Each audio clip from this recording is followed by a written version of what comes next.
Bien, hoy es episodio 2, parte 2, Company Growth. Y quiero empezar por otro lado, quiero empezar por el rockstar y no por las finanzas. Episodio 3. Pero es episodio 2, Company Growth, parte 2. Ok. O sea, viene a ser una especie de Rogue One, lo que Rogue One es episodio 4. Esto, para mí, es como... Y no es un episodio, es como canon, pero no parte del canon. O sea, episodio Rogue One, juicio de Disney y ahora pengue. Entonces, quería empezar por acá. Vamos a ir al rockstar y después a las finanzas, al finance. Miley Cyrus acaba de sacar, hace unas semanas, qué sé yo, depende de cuando esto lo escuches, Something Beautiful, algo lindo, que así se llama su nuevo álbum, que es revolucionario en un montón de sentidos. Primero, es su primer álbum pop declaradamente audiovisual. No es que trae videos y esto y lo otro, sino que lo hace como un álbum audiovisual. Parte música, parte lyrics, ¿no? Parte videos, toda una concatenación de videos con un preludio, etcétera, un interludio, 2 interludios en los videos, todo montado en la nueva plataforma audiovisual de Spotify. Y además una peli que se estrena el 30 de julio, o sea, si estás escuchando esto antes o en breve o hace poquito, que se llama también Something Beautiful, que es una película que complementa el álbum, ¿no? Todo transmedia llevado al audiovisual. Entonces, venía escuchándola a ella, me parece una artista sorprendente, pero además una empresaria, alguien fenomenal, brillante, y cuenta la diferencia entre hacer algo auditivo, como decía siempre, y entender la dinámica del mundo audiovisual, del mundo de las películas, del mundo de los videos, de MTV, de Rolling Stone, de Spotify, de Disney Plus, de lo que fuere. Y entonces empieza a hablar de su historia, de su juventud, etc. Y cuenta que hubo un momento que ella abusó bastante de su cuerpo, por lo menos según ella dice, y fue a hacerse una serie de estudios, etc. Y el neurólogo le dijo, mira, para el nivel de abuso que tuvo tu cerebro, vos estás muy bien. Y me preocupan algunas cosas. Vas a tener que dejar un montón de cosas de la falopa, esto, aquello. Tenés que dormir más, tenés que dejar los cigarrillos, ¿no? Y por otro lado, te dice, su sacrificio más grande no fue ese, sino que fue dejar el alcohol. Miley Cyrus es abstemia, porque entre el exceso de vida que tenía, el acelere de vida que tenía y el alcohol, tiene una condición física que le hace que el alcohol le afecte las cuerdas vocales. Y si seguía tomando alcohol, perdía sus cuerdas vocales. Y cuenta eso y dice, me costó dejar algunas cosas, pero lo que más me costó dejar fue el alcohol. Puedo tomar un vasito de vino en Navidad, y ni siquiera. Y lo cuenta primero como un sacrificio, y después dice, hasta que me di cuenta que esto era una inversión en mí misma. Y yo lo venía escuchando, y lo que pienso es, nosotros hablamos del empresariado argentino, hablamos de él, somos parte de, pero vamos a ponernos un minuto afuera de, como observadores. Y el empresario argentino también viene hace años y años y años y años soportando abuso de todo tipo, abuso fiscal del Estado, que las trabas, todas las cosas que ya hablamos y vamos a seguir hablando. Y dentro de todo su cerebro sigue funcionando, sigue comandando. Pero ahora viene una etapa de sacrificios e inversión.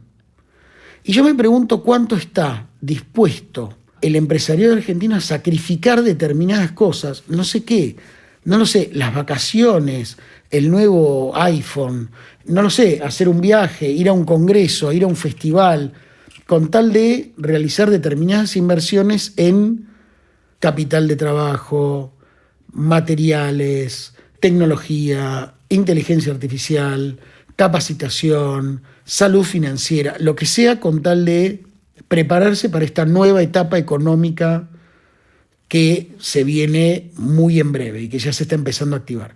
Y pensaba eso, el tema de la inversión y del sacrificio, que son dos caras de una misma moneda. Y quería trazar esa analogía. ¿Tiene sentido? ¿Hace sentido cuando pensamos en términos estratégicos de negocios?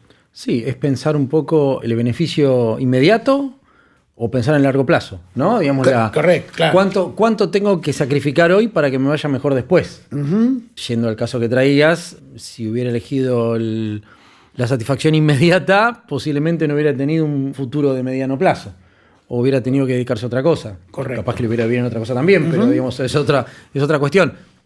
Creo que pasa por ahí. Y no sé cuántos en este mundo tan convulsionado y con nosotros, en particular Argentina, con una economía tan así, bueno, ¿cuántos hacen ese análisis y dicen, bueno, tengo que hacer esto porque me va a ir mejor después?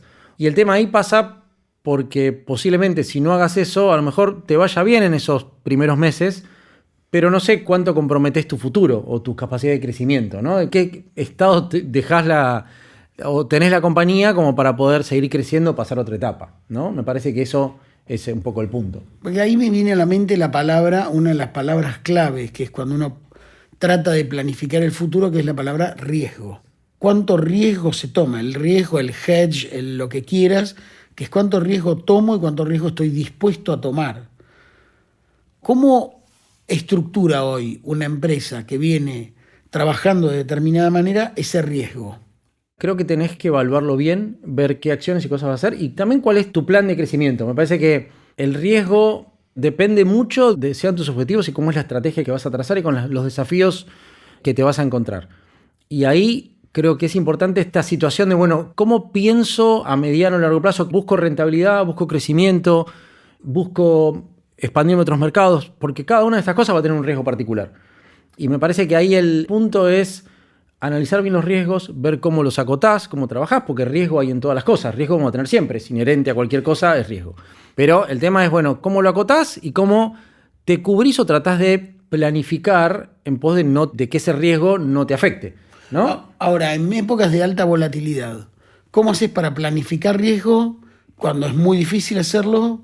¿Y cuánto riesgo tomás? O sea, yo personalmente, soy averso al riesgo. Pero por otro lado, si no hay riesgo, no pain, no gain, no risk, no gain. O sea, no honey, no money, no whisky, no papa, no whisky, no mama, no papa.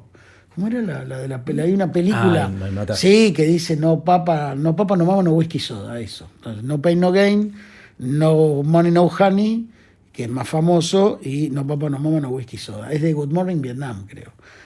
Ahora, volviendo a esto, ¿cuánto riesgo tienen que tomar las empresas? Porque el capital es averso al riesgo. El ser humano es averso al riesgo. Ahora, el empresariado no puede ser averso al riesgo. Porque si no hay riesgo, no risk, de nuevo, no hay gain. Riesgo vas a tener siempre. El tema es trazar escenarios, situaciones, entender cuáles son los riesgos que vas a tener en cada etapa, porque las etapas son distintas y no es el mismo riesgo que vas a tener en la etapa de startup cuando empezás a crecer, cuando querés escalar, cuando querés expandirte, cuando querés empezar un proceso de fusión o de adquisición, lo que fuera. Son riesgos diferentes. Riesgo vas a tener siempre. El tema es encontrar cómo, digamos, entenderlos, saber que existen, conocerlos y tratar de acotarlos y buscar, bueno, cómo planificás o cómo organizás la estructura, el área, la compañía, el capital de trabajo, lo que fuera que necesites, el equipo, la adaptabilidad, una cantidad de cosas para acotarlo y tener el menor riesgo posible o el riesgo más controlado, porque no vas a poder evitar el riesgo, pero al menos que sea lo más controlado posible. Ahí me salen dos preguntas para hacerte. Una, ¿qué busca el capital en general? Y dos, ¿qué buscan los inversores hoy? Cuando miran a la región y cuando miran a la Argentina. Teniendo en cuenta esa mirada foránea, distorsionada y bla, bla, bla, pero por otro lado, en algún punto, y esto lo vemos en nuestras conversaciones constantemente, esperanzada, digamos, como que a lo mejor es un buen lugar donde poner plata. Pero ¿qué están buscando? A ver, dentro de ese desde marco. Ya, rentabilidad, eso siempre, digamos. Sí, eso es como básico. Va de cajón, bueno, eso es como sale de fábrica. Ahora, sí. Rentabilidad, sostenibilidad de esa rentabilidad, diversificación de mercado, oportunidades. Hoy, una de las cosas con las que nos encontramos y que nos traen a muchas veces los inversores es, en sus mercados originales, la inflación ha hecho que se reduzcan sus márgenes, ha hecho que no puedan trasladar los incrementos de costos a precio, en todos los casos, por lo cual ha achicado márgenes y también necesitan empezar a generar ingresos en otros lugares que puedan diversificarles, tener menos riesgo en sus mercados, porque mercados que antes no tenían riesgo hoy lo tienen, o que no tenían un riesgo alto hoy tienen un riesgo más alto. Entonces, esta posibilidad de diversificar para poder generar ingresos en otros lugares, tener mejor rentabilidad, poder sinergizar estructuras de producción o de hubs con menores costos, con otro tipo de escalabilidad, poder encontrar talento, porque en muchos casos, por diversas cuestiones, o se compraron las compañías que eran atractivas, o contrataron a la gente que tenía talento, y no hay tanto en el mercado, o les sale mucho más caro, por lo cual es un punto, un foco, algo digamos que realmente de interés, esto de empezar a salir a buscar este talento o estas capacidades en otros mercados, ¿no? Acá hay una cuestión que me viene a la mente que es dos ejes, una función. Los dos ejes dicen management, o como el grupo de management que es MGMT ahora, que es management. Joven, audaz, con nuevas ideas, con ideas frescas, capaz de incorporar nuevas tecnologías, desafiar el status quo, qué sé yo, o management más senior, con muchos años de experiencia, más resiliente, con el cuero más curtido, el lomo de un rinoceronte cubierto de Kevlar, cubierto de un chaleco antibalas, que se las banque todas y que sepa cómo sortear todos los meandros y todos los rápidos y los quilombos de este momento. Y me sale la primera respuesta que es un poco de los dos. Pero más del segundo. ¿Más el segundo? Me parece que sí. A ver, un poco de los dos sí. Lo que pasa que también dependés en este segundo segmento, bueno, cuánto se adapta a ciertas situaciones o cuánto sigue chocando con algunas cosas en la pared o cómo dependiendo de situaciones, cuán adaptable es a los cambios, a estos cambios de coyuntura, situaciones donde, en Argentina y en la región, en Latinoamérica, tenemos muy buen management. Ahora, no todo es bueno, hay de todo. Y también hay situaciones a las que de repente entran en una situación cómoda, digamos, todo lo que ha sido esta salida de la inflación y de ciertas cuestiones de cómo funcionaba el mercado. El otro día, charlando con un amigo que también hace consultoría, y me dice, el otro día un cliente me dijo, por un cliente de él, cuando se fue la inflación perdí a mi mejor cliente. No, buenísimo. Y es un poco esto, ¿no? Es encontrar decir, bueno, me tengo que volver a adaptar. Y entonces creo que lo que produce la región tenemos esta capacidad de producir estos boinas verdes empresarios que están preparados para cualquier cosa. Pero bueno, no todos. El que dice, bueno, me cambió la coyuntura, ok, listo, tengo que empezar a competir, tengo que adaptarme, tengo que empezar a otra cosa. El que se ponga a refunfuñar, ahora yo ajustaba stocks y me dedicaba a eso, bueno, hoy cambió la coyuntura, dedicate a otra cosa, ponete a competir. Esa adaptabilidad es la que se está necesitando. Ese ponete a competir es algo que se viene hablando en el mundo desde el año 70, hace ya unos cuantos años largos, y que en Argentina, yo creo que en gran parte, dado que somos un país dichoso en bondades, en bendiciones, en territorio, quiero decir, en energía, etcétera, etcétera, competir nos jode. Competir es tipo, tengo que competir. ¿Para qué tengo que competir? Si total, en realidad me crece, ¿viste? El grano afuera de los árboles, que se cae el grano al costado de los caminos en la ruta 6 y crece y puedo alimentar a mis niñitos, a mi familia. Y me parece que la competencia y la competitividad es, al igual que el éxito, al igual que la ambición y al igual que la riqueza, mala palabra. Es como, yo lo veo así. No digo que para mí sea así, para mí es una palabra hermosa, competitividad y competencia, lo mismo que rentabilidad. Entonces, si esas palabras tienen que transformarse en buenas palabras y dejar de ser malas palabras, ahora que, comillas, pasó la tormenta, que todavía no pasó y entramos en otro ciclo tormentoso y difícil y borrascoso, no es que porque el país va a crecer o la inflación bajó, todo va a ser fácil, lindo, etcétera, etcétera, etcétera. ¿Cómo se pasa de una mentalidad de startup a una mentalidad de compañía, empresa, consolidada o que se consolida en el mercado? Creo que es importante este cambio, ¿no? De lo que hablamos un poquito el otro día del startup y ahora cuando uno empieza a crecer, ¿no? Convertirse en empresario, dejar esa etapa inicial y convertirse en un empresario en serio. El emprendedurismo, el startup está hermoso, pero las compañías necesitan crecer, porque por algún lado hay que empezar y está genial. El startup no te queda otra, tenés que arrancar. Y es muy romántico, todo muy lindo, pero necesitas que las compañías crezcan, si no te convertís en un bonsái empresarial, y la verdad yo prefiero secuoyas empresariales. Me parece que si tenemos muchos bonsáis, por más que sea un jardín de bonsáis, un vivero de bonsáis, podría decir. No, son compañías que tienen mucho menos futuro. Y ahí empieza esa etapa de company growth. Es importante empezar a ser un poquito más selectivo y más consciente de sus decisiones, ¿no? Normalmente en el startup hay un poco de desesperación por conseguir 1 o 2 clientes, porque hay que empezar a generar algún ingreso, y se consiguen algunos clientes y bueno, la compañía entra en funcionamiento, empieza a girar. Ahora, después hay que ser un poquito más selectivo. Estos clientes que son los que necesito, son los que me sirven, son los clientes que quiero. Hay que empezar a trabajar un poco eso, porque aparte empieza a haber otros riesgos también, ¿no? Estos clientes que agarré, ¿los puedo atender? ¿Cómo los puedo manejar? Digamos, ¿cómo puedo crecer con esto? Porque empiezo a tener un riesgo si no puedo, digamos, se me cae uno de esos clientes, yo ya tengo una estructura que antes no tenía, empiezo a tener un problema que puedo quebrar porque se me cayó un cliente que era mi único cliente, ese tipo de cosas, ¿no? Porque ahí hay una cuestión que tiene que ver con esta mitología creada de el mundo startupero, el startup mode, qué copado, los aceleradores, las incubadoras de startups, etcétera, etcétera, etcétera. Tiene que ver con eso, me parece, en un punto. Y tiene que ver con el hecho de creer que gente joven, mentes jóvenes, ideas nuevas, mentalidad startup, crear compañías, pero crear bonsáis. O ni siquiera bonsáis, estrellas fugaces. Algo que brille hermosamente en el firmamento empresarial y en el mundo y puff, después se vaporice y sea completamente evanescente. Y lo cierto es que la economía y una nueva economía requiere compañías sólidas. Pueden ser secuoyas, puede ser un búho, pueden ser baobabs o un potus, pero necesitan que estén bien agarradas a la tierra y que prosperen y además que cada una cumpla su función.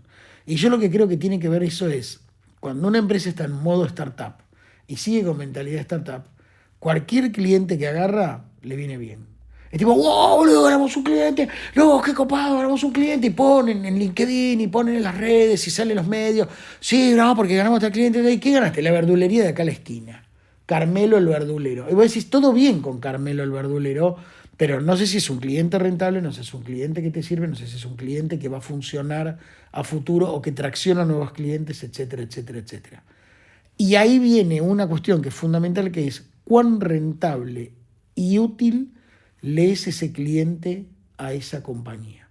Para mí hay 2 ejes, de nuevo, que hoy es un día axiomático, pero es el cliente, pues, rentable en términos económicos o rentable en términos de imagen. A lo mejor no le sirve para ganar mucho dinero, pero brilla en el firmamento diciendo yo atiendo tal compañía. En vez de Carmelo el verdulero, ganó el cliente de Apple, sea para darle cualquier servicio. Ahora, ese eje es lo que diferencia a una compañía que se consolida, que crece consolidándose y otra que crece para ser un fulgor. Sí, y un cliente que a lo mejor no te da un montón de imagen, no es súper rentable, pero es parejito. Y también eso te puede dar cierta estabilidad. Todo depende de la etapa en la que estés, ¿no? Y me parece que ahí esto de la planificación y la estrategia es importante porque depende de la etapa en la que estoy. Tengo que empezar a planificar mis acciones y mis objetivos y mis próximos logros o dónde quiero que esté mi compañía, ¿no? La estrategia que usé en el startup, fenómeno, me sirvió para el startup. Ahora necesito empezar a pensar en otras cosas, empezar a pensar en el mediano, en el largo plazo, que voy a empezar a incorporar otros clientes, que voy a necesitar contratar más gente, eso requiere mayor capital de trabajo, requiere que empiece a haber un crecimiento armónico entre los distintos factores de la compañía, digamos, porque si el equipo de comercial me trae un montón de clientes, pero después resulta que es la operación y dice, está genial, tráeme clientes, pero yo los tengo que atender, necesito un equipo para atenderlo, necesito tener la gente capacitada y con disponibilidad para poder atender a los clientes, y del lado del equipo de administración y finanzas haciendo piruetas para lograr cobrar a esos clientes dentro de 90, 180 días y en el medio pagarle a los proveedores, a los empleados, a los impuestos y bueno, haciendo todos esos malabares. Entonces, ese crecimiento armónico empieza a ser cada vez más crucial a medida que la compañía empieza a crecer. Y esa etapa post-startup donde más o menos se manejaban y bueno, y había muchos que por ahí no cobraban sueldo porque los socios decían, bueno, no importa, estoy apostando a futuro. Bueno, eso en un momento se termina y hay que empezar a hacer una empresa más organizada y que toda esa cosa funcione con mayor armonía. Y estas cosas empiezan a ser más cruciales porque si tuviste un montón de clientes que conseguiste, pero después tu estructura no estaba preparada para atenderlos, no tenías lo que fuera, no tenías el capital de trabajo y llegó fin de mes, no le pudiste pagar a la gente y se te fue toda la miércoles. Y lo mismo la organización, ¿no? La estructura de la compañía, los equipos, la gente, cómo empiezan a entrenar a la gente, todo ese tipo de cosas son fundamentales para que toda la estructura de la compañía vaya creciendo en forma armónica y no se desvíe. Y a ver, para seguir con el ejemplo de las secuoyas o los bonsáis, pero a muchas plantas hay que ponerle un palo para que más o menos crezcan derecha, ¿no? Pues si no van para cualquier lado. El famoso palo rector. Claro. Entonces, por ahí así el término suena medio feo, pero es importante que de alguna forma tengan esa guía y esa estrategia y ese lineamiento para crecer sobre una cosa en equilibrio, ¿no? Porque además uno de los grandes dilemas de todo esto es, que muchas veces surge en las empresas, es ¿qué hago? ¿No? El company growth. Hablamos de company growth todo el tiempo. Sí, qué bien, el company growth. Sí, buenísimo, hay que crecer. Bla, bla, bla. Y acá viene el punto. De repente viene la pregunta. ¿Qué hago? ¿Crezco o soy rentable? Y la respuesta obvia, cuando uno sumás 2 más 2, te dice, tenés que ser rentable. Pues si no sos rentable, te quedás sin compañía. Vas a terminar trabajando con Carmelo el verdulero, con suerte. Pero por otro lado, en épocas de alta competitividad, y ya pasó, al principio de los años 90, cuando en Argentina entra en la convertibilidad y toda la historia, que si la compañía no crece, no le puede hacer frente a los nuevos entrantes en el mercado. Y la matriz de Porter, de los 5 factores estratégicos, tiene uno que es fundamental, que es la amenaza o riesgo de nuevos entrantes, new entrants, en el mercado. Y un país con barreras proteccionistas tan altas como la Argentina en los últimos 22 años, agarra a un empresariado muy acostumbrado a esa, sigamos con las referencias botánicas, a esa barrera de álamos que lo protegían del viento que venía del exterior. Pueden ser empresa, competencia, etcétera, etcétera, etcétera. Y ahí es donde empieza a realmente ponerse serio ese dilema. ¿Me hago rentable o, por ejemplo, tomo deuda y tomo capital y tomo un crédito, no lo sé, que ya no es ser rentable porque le debes plata al banco o a quien sea, con tal de crecer e incorporar, por ejemplo, simple, más personal o personal más idóneo en determinadas cosas, o inteligencia artificial, o no sé, lo que sea, high speed broadband, internet o lo que sea. Y ahí es donde empieza el dilema, y es muy difícil encontrar el hueco para darle una respuesta a la persona que se está haciendo esa pregunta. Y la otra cosa que me pasa es que se hace muy difícil hacerle esa pregunta. Es como que hace esa pregunta y hay una retracción, una cosa a la defensiva enorme. Lo que pasa que creo que eso tiene que ver con la falta de planificación a largo plazo. Entonces, en general, la primera respuesta va a ser rentabilidad en muchos casos. Correcto. Va a ser lo primero que le ven. No, quiero ser rentable.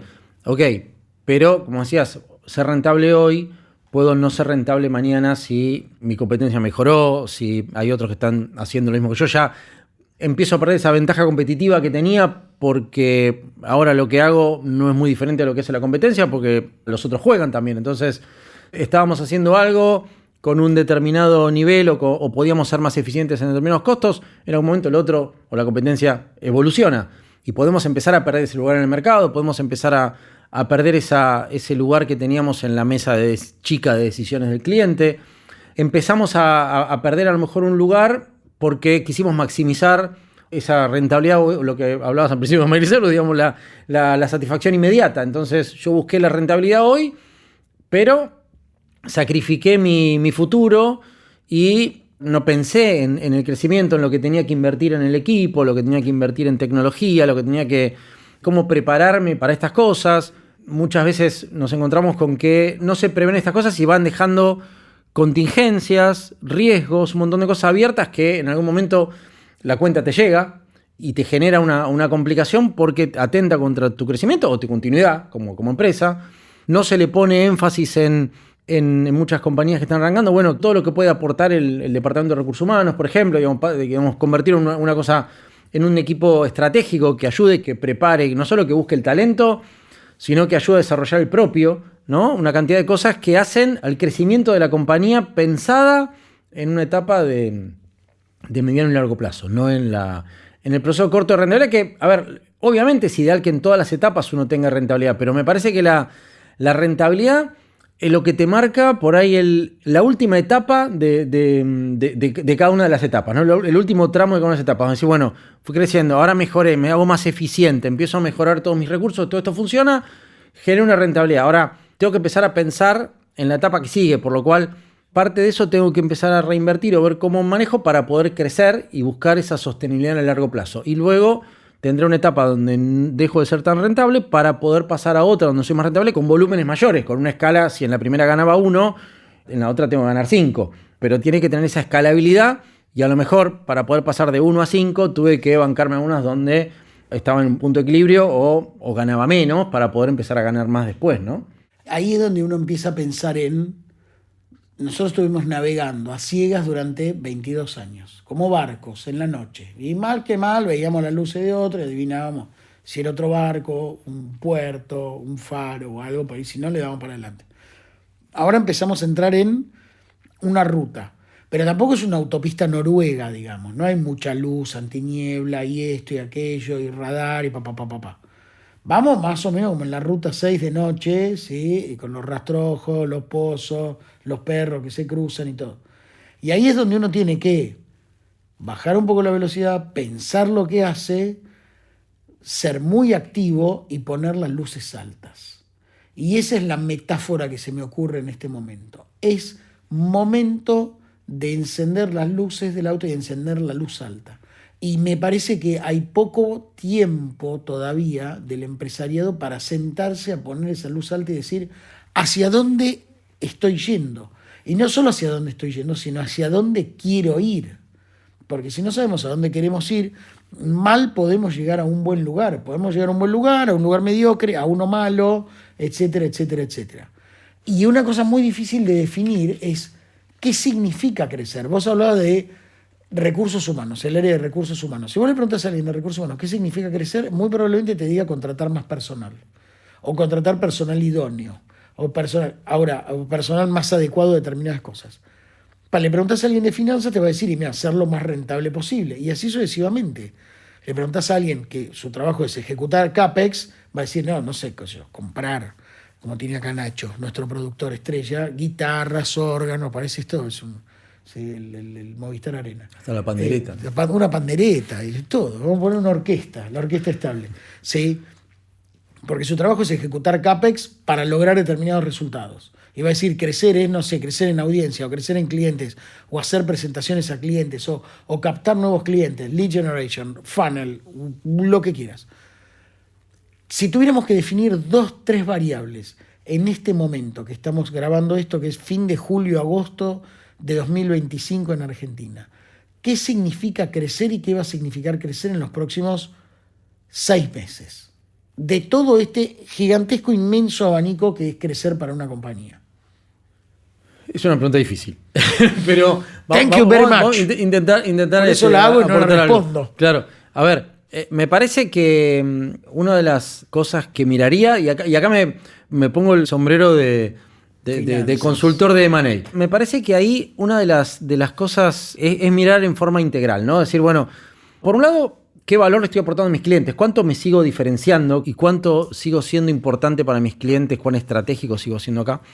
Y después, yo si tuviera que responder esa pregunta, creo que sería empezar a mirar todos estos que nosotros llamamos value drivers, ¿no? Y, digamos, cuando hacemos las evaluaciones de las compañías, son todos estos intangibles. Me parece que acá no es un tema solamente de crecimiento, mirar si mejoré mi EBITDA o si crecieron mis ingresos, como verás sigo con el sombrero de finanzas, de manipuesto, pero digo, sino ver toda esa cuestión de todos estos intangibles, porque hay un montón de cosas que no se ven en la diaria, en el funcionamiento de la compañía, que tienen que ver con cómo funciona, cómo crece, cuáles son sus diferenciales, cómo es la cultura, una cantidad de cosas de la compañía que la van a hacer más sólida. Y me parece que esto, el hecho de mirarla hoy y ver si esto que se veía y esto, cómo ponderaba mi situación en los distintos factores, estos value drivers, en cada una de las situaciones, cuánto mejoré, cuánto más sólida es mi compañía, tanto en finanzas, en cuánto más sólido es mi management, cuánto más sólido es mi capital de trabajo, distintos tipos de cuestiones que van a mostrarme a dónde, o me estarían indicando, digamos, esas luces largas, a dónde está dónde está el próximo desafío, la próxima curva, o cómo tengo que llegar a esa situación, ¿no? Porque esas luces te pueden servir para 2 o 3 cosas. Lo ideal, lo que yo querría es que me marque a dónde quiero llegar. Que me diga, esa es la estación de servicio, el restaurante a donde querés llegar. Pero lo mínimo que le pido es que me muestre si hay un perro que se me cruzó en el camino para no llevarme lo puesto. Digo eso porque además una vez me pasó, casi me pasa. Justo en la ruta 6, por eso tengo todo esto que es como todo un flashback. Ahora, con el tema del posicionamiento y el valor agregado, ahí viene una cuestión clave, y yo quiero citar a alguien que me explicó esto casi sin quererlo, porque fue un diálogo muy cortito que tuvimos por teléfono, pero lo voy a mencionar porque crédito donde el crédito corresponde, que es Rodrigo Figueroa Reyes. Para quienes no lo conocen, empresario, publicitario, empresario del entretenimiento, del gaming, la industria del gaming, ahora, etcétera, etcétera, que hablábamos de Apple en su momento. Y justo había fallecido Steve Jobs.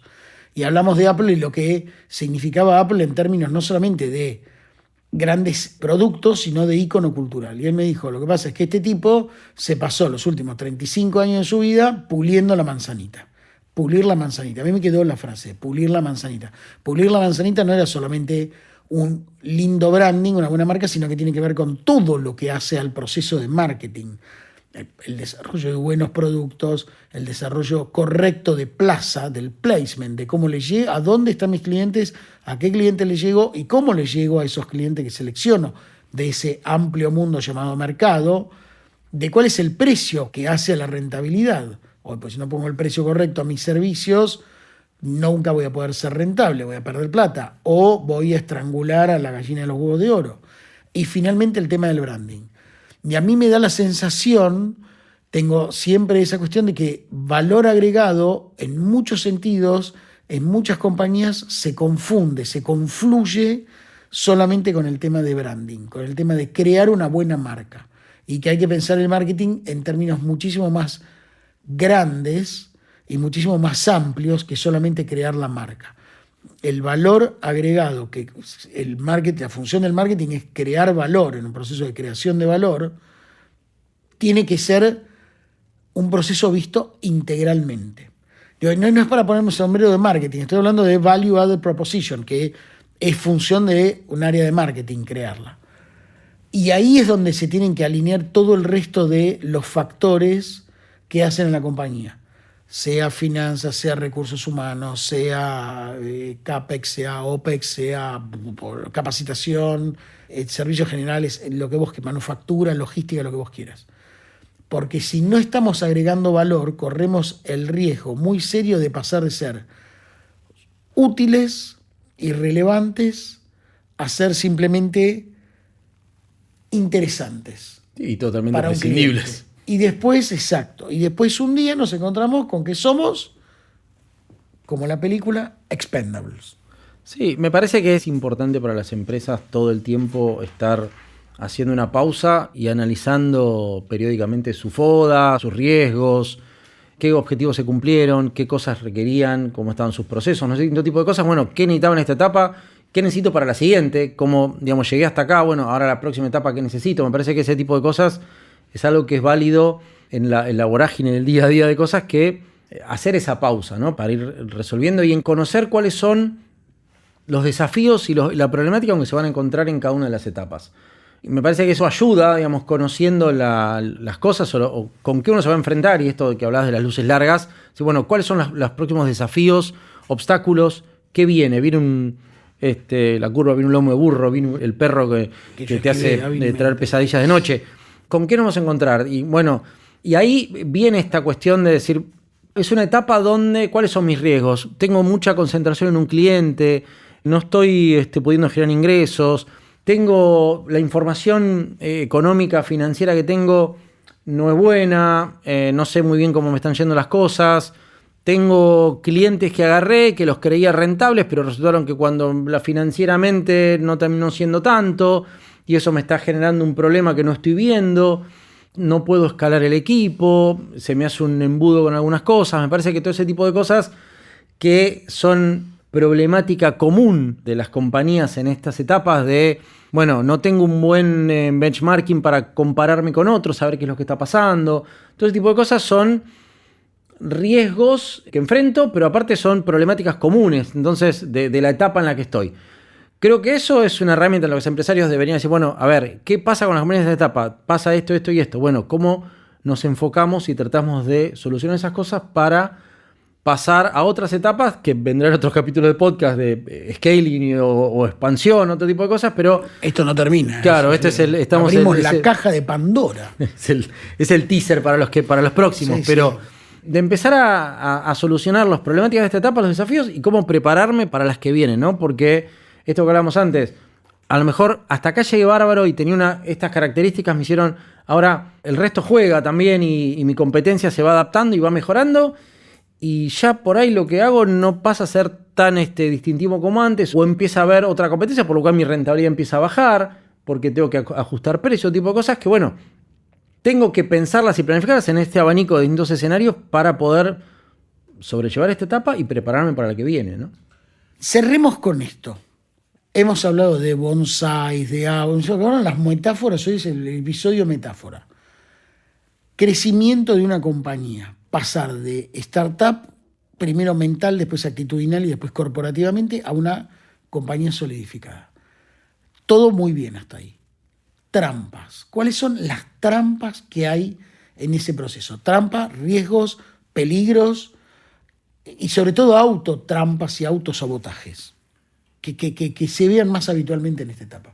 Una es la sobredependencia de un cliente, eso es muy habitual. Concentrás mucho porque te ayudó a salir en la etapa del startup y lo fuera, concentrás mucho en un cliente, cual es un riesgo muy alto. Otra trampa muchas veces es medir mal la rentabilidad, sobre todo con los salarios de los dueños, que muchas veces por cuestiones impositivas prefieren retirar utilidades y no con un salario, por lo cual se están autoengañando de los costos reales de la compañía. O muchas veces no medir bien la información. Analizar o tomar decisiones sobre información que no es correcta, que eso es una trampa muy habitual en compañías que no tienen todavía una cierta estructura o formación que les permita tener datos que sean útiles, porque a veces hay información, pero no está bien preparada y no es útil para tomar decisiones. Pero para. ¿Cómo se tiene información no correcta? ¿Cómo es que obtenés información no correcta? ¿Te mienten? ¿Es el diario Irigoyen? No, pero es no considerar todas las cosas. Se engañan a veces ellos mismos.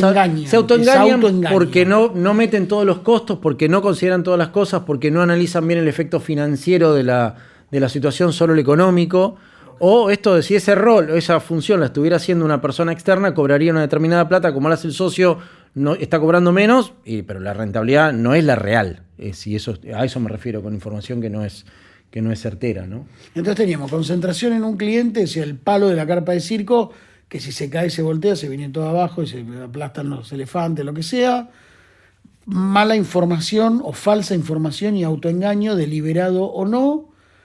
Y yo creo que hay un tercero. Para mí hay un tercero que es, y no me quiero poner, no quiero que esto se entienda como un comentario político, porque esos políticos agarran frases hechas y después las usan a su favor, pero no verla venir. El famoso no la ven. No saber verla. Cuando está cantado adelante que va a haber un problema. Me estoy refiriendo a bienes de capital, hoy, tecnología, inteligencia artificial y talento. Son las tres cosas, te diría el TNT. Talento, neuronas y tecnología. Y me parece que hay como una negación a ver eso, como si hubiera una pared de neblina autocreada y no la quiero ver y no quiero hablar de ese tema y no quiero ir ahí. No voy a ir a ese lugar por ahora porque X, Y, Z factores.